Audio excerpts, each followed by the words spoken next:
Bugün Başlıbelin İnkişafına Dəstək İctimai Birliyi 113 gün düşmən arxasında mübarizə adlı və Başlıbel qətliamının görünməyən hissələrinin işıqlanması ilə bağlı layihə həyata keçirir. Layihə Azərbaycan Respublikasının qeyri-hökumət təşkilatlarına Dövlət Dəstəyi Agentliyinin maliyyə dəstəyindən keçirilir. Layihənin məqsədləri haqqında hörmətli ekspert izahat verər.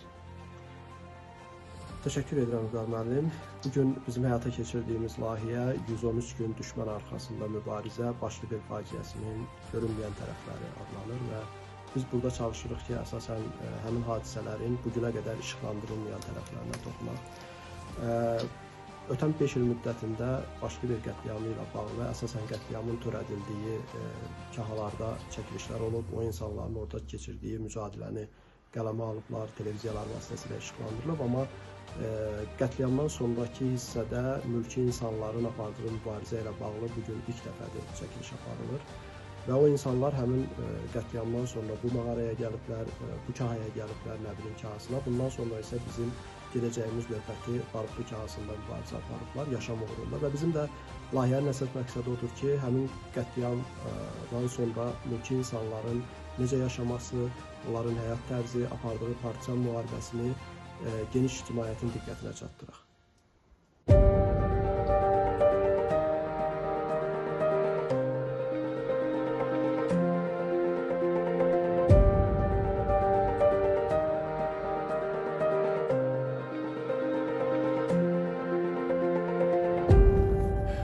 1993-cü il aprel ayının 18-i Kəlbəcər rayonunun işğal olunduqdan sonra Başlıbel kəndinə də erməni hərbi birləşmələri daxil oldular və erməni hərbi birləşmələri kəşfiyyat qrupu bizim məskunlaşdığımız portda deyilən bir ərazi vardı. Bu həmin kahaları tapdıqdan sonra saat 2 radələrində günorta güclü hücuma keçdilər. Həmin atışma nəticəsində bizim mühasirədə qalan insanlarımızdan 12 nəfəri qətlə yetirdilər, şəhid oldu. 14 nəfərimizə əsir apardılar. Sonra isə demək döyüş gecə saat 2 radələrinə qədər davam elədi. Həmin döyüşdə mən də sol qolumdan ağır güllə yarası aldım. Demək olar ki, yoldaşlarımın əksəriyyəti yaralandı. Və biz iki qrupa bölündük, o kahada qalan insanlar. Bir qrup başqa bir istiqamətdə, Sadığın Putkası deyilən bir istiqamətdə üz tutdu. Bizim qrup isə Nəbinin kahası deyilən bu əraziyə biz üz tutduq, gəldik Nəbinin kahasına. Demək, Nəbinin kahasına gələndə çox böyük bir əzab, əziyyətlə. Həmin gecədə, ayın 18-dən 19-una keçən gecə elə bir hava idi ki, çovğun, qar, qiyamət, sanki Allah Taala'nın bir möcüzəsi idi. Allah bizə elə bir şey, belə götürəkdə bir yol açdı bizim üçün ki, yəni o təhlükəni soğuşdurmaq üçün. Belə çox əzab, əziyyətlə, yəni gecə qaranlıq, səhərə yaxındır. Demək olar ki, dan yeri təzə ağarır. Çox böyük əzabla, bax bu qayalardan tuta-tuta, yıxıla, dura-dura, çox çətinliklə gəlib axır ki, nəzərdə tutduğumuz istiqamətə gəldik, yəni məkana gəldik, çatdıq. Həmin məkana çatdıqdan sonra artıq biz bir balaca təhlükədən uzaqlaşandan sonra həyatımız üçün, yəni sabah üçün biz nə edəcəyimiz haqqında başladıq planlar cızmağa. Və o nəzərdə tutduğumuz gələcəyimiz yer, yəni məskunlaşdığımız yer bax bura, Nəbinin kahası, bax bu ərazidir ki, biz eynilə əvvəldən də bu ərazini biz nəzərdə tutmuşduq ki, bizim ilk yığınacaq yerimiz bura olsun. Baxmayaq ki, müəyyən əzdaq məsələsinə görə biraz kəndin yaxınlığındakı o portda kahası deyilən ərazini seçdik. Onu da nə üçün biz elədik? Çünki oradan kəndə yaxın olduğuna görə, ərzaq məsələsinə görə ərzaq daşımaq, yatacaq daşımaq üçün ona görə biz bu ərazini nəzərdən keçirdik. Sonra isə atışmadan sonra artıq biz təhlükəsizlik üçün oradan Nəbrin kağızında məskunlaşmaq üçün Nəbrin kağızına gəldik. Beləliklə bax, gördüyünüz, baxdığınız kimi gəldik çıxdıq bu əraziyə. Ərazidə biraz təhlükəsizlik olduğuna görə qaldıq bu ərazidə. Bir 3 gündən sonra qaldıq. Sonra yenidən biz düşdük Barıtdunun deyən, buradan aşağıda hardasa bir 3 kilometr yaxınında belə ərazi var. Orada Barıtdunun kağızı deyilən bir ərazi. Bir-iki gecədə orada qaldıqdan sonra yenidən biz qayıtdıq. Çünki ora çox təhlükəli idi. Ermənilər ola gəlib, atla gəlirdilər, yedirdilər. Və ondan sonra biz yenidən təkrar qayıtdıq Nəbinin kağızına. Gəldik və çox böyük əzabla, çox əziyyətlə, qayalardan tuta-tuta biz gəldik. Baxdıq, Nəbinin kağızı deyilən, yəni bu, həmin bax kağıdı. Girdik kağıya daxil olandan sonra baxdıq ki, kağıda da yəni heç bir şey yoxdur. Nə yatacaq var, nə ərzaq var. Sadəcə quru kağıt. Gəldik, gələndən sonra mən yaralı, bax, gəldim, oturdum burada səhərə qədər, yaralı. Yəni baxırsan, heç bir şey yox, quru kağıt, yeməyə bir şey yox, yatacaq yox. Ancaq ağrılarımla mən çalışırım. Sonradan mənim yanımda olan yoldaşlardan Ağdamdan olan Məzahir var. Bu həm Məzahir ki, mənə çox köməklik elədi. Allah onun canını sağ eləsin. Məzahir mənim yarama baxdı. Mən ona dedim ki, köynəyin qoluncur, qan axmamaq üçün.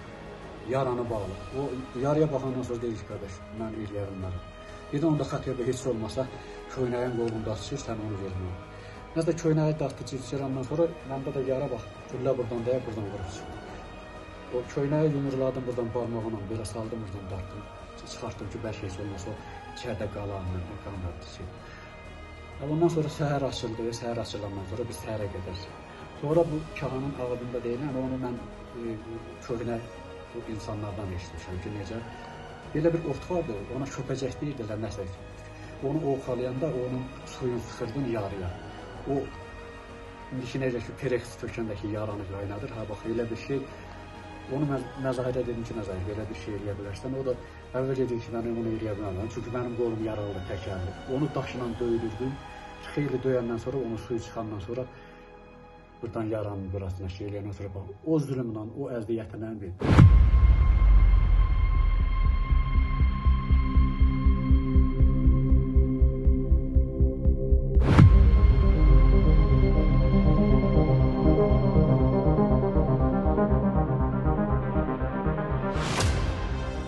Biz ayın 25 günü gəlib bura cəmləşdik, hamımız belə ki, 25-i axşam hamımız burada olduq. Yaralılar, Şəhriyarın yarası daha doğrusu ən ağırı, qolu qırıq. Sonra Elşadın özünün yaralanması, Məzahirin yaralanması, Sərmayənin yaralanması. Bura çox soyuqdur. Yəni o soyuqda onların sağalması da problemlərdə vardı. Nəsə bu soyuğun qarşısını kəsməkdən ötəri ki, bizi içəridə biraz soyuq bulmasın. Bax, bu daşları içərdən, yuxarıdan belə salırdıq. Bax, bu daşların hamısı bax, buralardan belə salmışıq. Onu düzmüşük bura. Həm isnətli var ki, birdən gələrlər ermənilər. Burada daldalanmaq yerimiz olsun. Əsasən də bu ailələrə şərait yaradılmışdı ki, bunlar biraz arxa tərəflərdə olsun. Özümüz həmişə kahanın qabaq tərəflərində olurdu. Sizdə bura gələndə burada heç bir yorğan döşək zad yox idi. Çöldən ot qurusu getdik, yolduq, biraz gətirdik, tördük bir altına. Elə 25-i gecə idi. Getdik, gördük, dayanma olmuş, getdik kətdən yorğan döşək gətirməyə. O da getdik, kəndə girə bilmədik. Həmin qayıtdıq bu döyüş olan hikayə. Oradan getdik, o yorğan döşəklərdən qanlısının üzünü zadını çıxartdıq, elədik. Döşəklərdən gətirdik. Biraz da orada olan undan, kartofdan belə gətirdik. Burada özüm üçün yavaş-yavaş başlar şərait yaratmağa. Bir müddət çox çətinliklə o ərzaqları bura daşımaq var idi, yanacağı bura daşımaq var idi.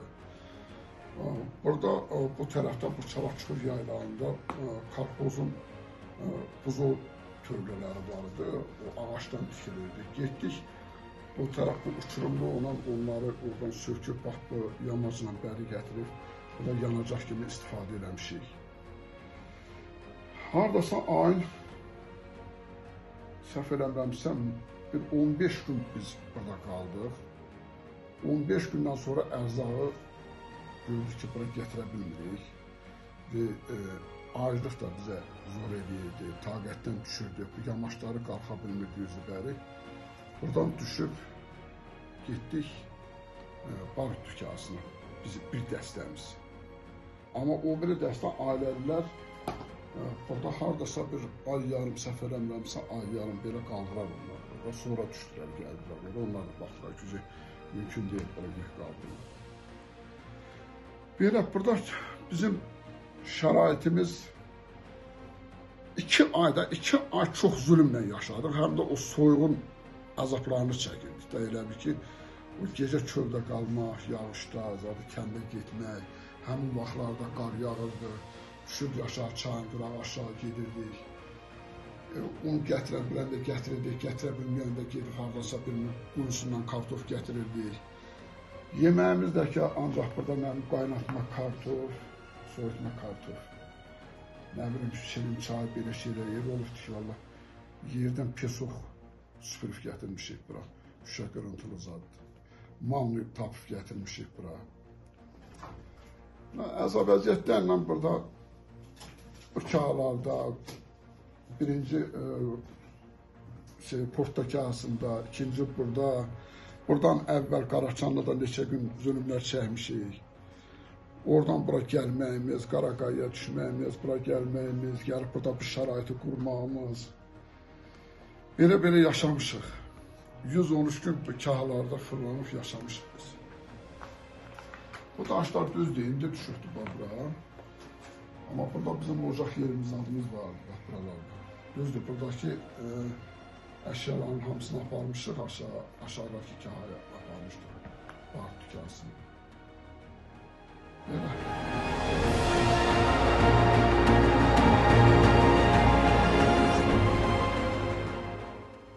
Deməli biz aprel ayının 25-ci günü 1993-cü ildə buna gəlib məskunlaşandan sonra bizim əsas problemimiz ərzaq daşımaq və yanacaq daşımaq.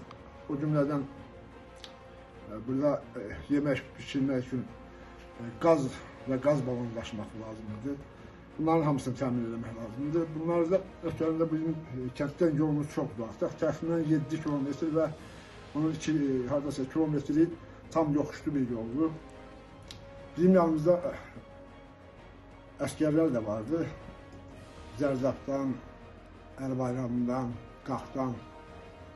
Təbii ki, dağ yer görünən uşaqlar vardı. Bunlar ərzaq daşımaqda daha çətinlik çəkir. Və ən əsası kəndə girmək elə belə asan bir şey deyildi. Bu tamamilə təhlükəli bir yoldur. Ermənilərin bütün gün kənddə olmaqları, qarət aparıb daşımaqları və burada tək mülki insanlar yox, böyük əksəriyyəti hərbiçilər olardı.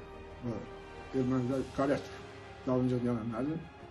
Biz gedib kəndin aşağısı, yuxarı hissəsində Qalaça deyilən şəhərin yanından kəndini izləyib, kənddə ermənilərin hansı istiqamətdə olmaqları, hansı evlərdə yerləşmələrini görəndən sonra gecə ilə elə bir kəndin ayaq hissəsində ermənidirsə, biz kəndin baş hissəsinə yaxınlaşardıq. Ərzaq bütün evlərə girilmişdi, tapmaq çox çətin idi. Bir evdən biraz pesox tapardıq, bir evdən biraz vermişli tapardıq, bir evdən kartof tapardıq. Sonra onunla bərabər odun daşımaq ən ağır yükümüz oldu. Və burada elə bir əlavə bizi çimmək məsələmiz vardı. Bizə qazanlar lazımdır ki, su istəyib bu uşaqların burada olmağı, qadınların burada olmağı. Bir var cavan olasan, götürüb bir çayda çimməlisən, amma bu uşaqları 100% su istəməlisən. Və biz dağın təxminən bir 500 metr tərəfində hamam üçün, çimmək üçün yer düzəltmişdik. Və burada yoldaşlar da qeyd elədi, qadınlarımızı biz çox işə qoymurduq. Qadınlarımız çox iş görsün, çünki həm yaralıdır qadınlar içimizdə, ailəli, uşaqdan tutmuş yoldaşına qədər hamısı bizimlərimizdir. buna baxmayaraq yaralıdır və istəmirdik ki, onlar yemək pişirsin, əziyyət çəksin. Biz uşaqlardan, yoldaşlardan əmoğlu yaşadı və Ağdamlı məzahiri yemək pişirmək üçün ayrılmışdıq ki, siz qadınlara köməkli edib yemək pişirmək istəyirsiniz. Bunlar kəndə getməkdən bunları azad eləmişdik ki, sizin işiniz ancaq yemək pişirmək olur. Ərzağın daşınması çətin olduğuna görə mayın 7-si ya 8-ci günü var. Biz qərara gəldik ki, düşək həmin o bar tükasını demək istəyirmişək. Burada bizlə bərabər olan sönməzə rəhbər gil buna narazıçılıq elədi. Bar tükasının daha qorxulu, təhlükəli olduğunu deyərək onlar getməkdən imtina elədi və onlar burada qaldılar. Amma biz bir dəstə bölündük, 2 dəstə, bir dəstəmiz düşdük bar tükasına. Buradan bir hissə özümüzdən paltar-palaz, yorğan döşəkdən götürdük. Kəndimizdə dəfələrlə, ermənilərlə üz-üzə gəlmişik, bizi gördükləri vaxtlar olub. Həmin o təhlükəli dediyim vəziyyətin çox daha təhlükəli vəziyyətlər yaşamışıq. Mənlə bərabər gedən yoldaşlar 3-4 nəfər olub və bizim mühasirəyə almağa çalışdıqları vaxt olub. Çox şükürlər olsun ki, Mahirin bir sayıqlığı nəticəsində biz o təhlükədən də sağ-salamat alırıq. Dağ yollarına uzaq məsafələri qət edərək erməniləri öz kəndimiz istiqamətindən azdırıb başqa qonşu kəndlər istiqamətləri hərəkət edərək məsafə deməli hardasa 2 kilometr, 3 kilometr, 5 kilometr yolu 10-15 kilometr məsafəyə uzadıb kəndimizdən təhlükəni elə bir daha uzaq yerlərə salmaq üçün həmin yerlərə hərəkət edirik. Gəlib belə olur ki, bir gün sonra çıxırdıq və uşaqlar, yoldaşlar gəlib biz çıxanda da hamı soruşardı ki, niyə belə oldu, siz nədir oldu, siz yeriniz geçdi, bilən oldu, gec gəldiniz belə və danışardıq, vəziyyət gəldik, başa salardıq belə. Biz də kəndə gedəndə həmişə özümüzdən biz az da olsa biz köləş götürərdik, biraz nə bilməm, əlimizə düşən yeməklə nə elə şey götürərdik ki, ola bilər ki, ləziyə bilər, ola bilər ki, təhlükə hər vaxt var, ola bilər ki, həmin işlər başımıza gələr. Önümüz üçün az da olsa köləş götürürük. Azuqə cəhətdən belə deyim. Şükür Allaha, azuqə cəhətdən elə bir körlüğümüz olmadı. Əziyyətimiz oldu, amma körlüğümüz olmadı. Mənə gəlir ki, yoldaşlar hamısı bu haqqında danışır, daha ətraflı məlumat, mənə gəlir bir şey deyə bilmirəm, ola bilsin ki, unutduğumuz şeylər var. Çətinliyimiz, bölümümüz ən əsası bizim kəndini gedən cəmaatın sağ-salamat gedib çıxmağını bilmirdik. Radyo vasitəsindən biz məlumatları izləyirdik, xəbərlər proqramına qulaq asardıq.